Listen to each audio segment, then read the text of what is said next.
Alors ce petit ouvrage, qui est donc un choix de 33 documents, en fait il est articulé à un projet scientifique beaucoup plus vaste qui consiste à republier toutes les inscriptions tasiennes, les 2000 environ qui ont été trouvées, sous la forme d'un corpus scientifique qui lui-même est organisé par grande période chronologique et par type de document. Et au fond c'est ce qu'on a fait en version réduite. On trouvera là donc à peu près tous les cas de figure qu'on rencontrerait aussi dans le corpus scientifique. Nous avons pris le parti, moi et mes deux co-auteurs, Julien Fournier et Natacha Tripet, de limiter le commentaire à chaque fois un paragraphe, sans notes, sans jargon. Et ça, c'est un exercice intéressant qui prolonge en fait ce qu'on fait à l'université tous les jours. C'est un bon exemple de cité grecque c'est un bon lieu pour étudier les inscriptions parce que c'est à la fois un exemple parfaitement banal. On va trouver à Thasos ce qu'on trouverait à peu près dans toutes les cités grecques, donc c'est représentatif de cette pratique de l'écriture lapidaire, l'écriture sur pierre. Et puis c'est aussi original et intéressant pour plusieurs raisons. C'est une cité prospère qui a beaucoup gravé pour des raisons qu'on a du mal à comprendre et qui aujourd'hui est très bien connue. Depuis un siècle, on a dégagé l'essentiel de la ville de Thasos. On connaît bien l'agora, les sanctuaires, on a exploré la campagne et on a donc des documents épigraphiques qui permettent de couvrir à la fois les 10 siècles d'histoire concernés. On a beaucoup de textes de l'époque archaïque et classique, ce qui est rare en Grèce, et ça continue jusqu'à l'époque impériale assez avancée. Et puis on a des textes à la fois juridiques, économiques, religieux, ou des textes sur la vie sociale, sur les questions de statut d'individu, sur les questions de genre. Autrement dit, on peut parcourir à peu près toutes les questions historiques que se posent aujourd'hui les historiens de la cité grecque à travers cet exemple particulier de la cité de Thasos, vue à travers ces inscriptions.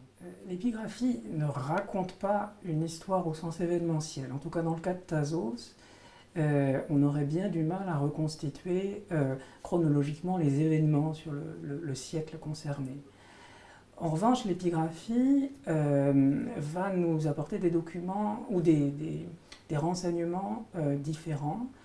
L'archéologie nous fait découvrir des espaces ou des objets. L'épigraphie, elle permet d'éclairer ce qu'on pourrait appeler l'immatériel, c'est-à-dire le droit, les normes et les règles selon lesquelles on vit, le sacré, l'identité des dieux auxquels on s'adresse, les émotions des individus quand on a affaire par exemple à des inscriptions funéraires.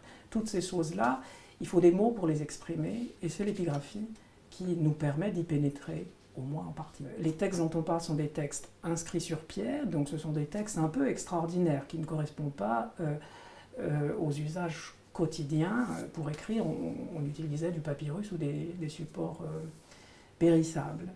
Il n'empêche que quand on a une vue d'ensemble des textes épigraphiques, des textes sur pierre, on en trouve dans des domaines très différents. Je prends deux exemples qui sont dans le choix. Le numéro 1, c'est une liste monumentale qui a été gravée au centre même de la cité, sur l'agora, et qui donne le catalogue général depuis la naissance de la cité de tous les archontes, qui sont les magistrats annuels. Quand on lit ces centaines de noms, on voit très bien revenir des familles et on comprend qu'on est au cœur du pouvoir des nantis et des personnages en vue dans la cité de Thasos. Donc là, c'est concrètement un bel exemple de l'écrit comme instrument de distinction sociale, de reconnaissance sociale. Et puis, et on est très loin de là, c'est le numéro 20 du choix. C'est une épitaphe, une pierre tombale assez médiocre, qui a été trouvée très loin de la ville, dans la campagne, et c'est l'épitaphe d'un certain Manès, qui n'est pas un nom grec, c'est un barbare, c'est un étranger. Il est berger de son état, il est vraiment le plus bas possible dans l'échelle sociale. Et on ajoute à la fin de son épitaphe qu'il a bien servi ses maîtres. Autrement dit, c'est un esclave. Et ça veut dire que même ces gens qui n'avaient pas d'existence juridique reconnue, les esclaves, pouvaient quelquefois recevoir, voire faire graver eux-mêmes une inscription. Autrement dit, c'est un signe, un indice que l'usage de l'écrit, en fait, on le trouve dans toutes les couches sociales et qu'il a donc sans doute été relativement général, plus répandu qu'on ne peut le croire dans une cité comme Thasos.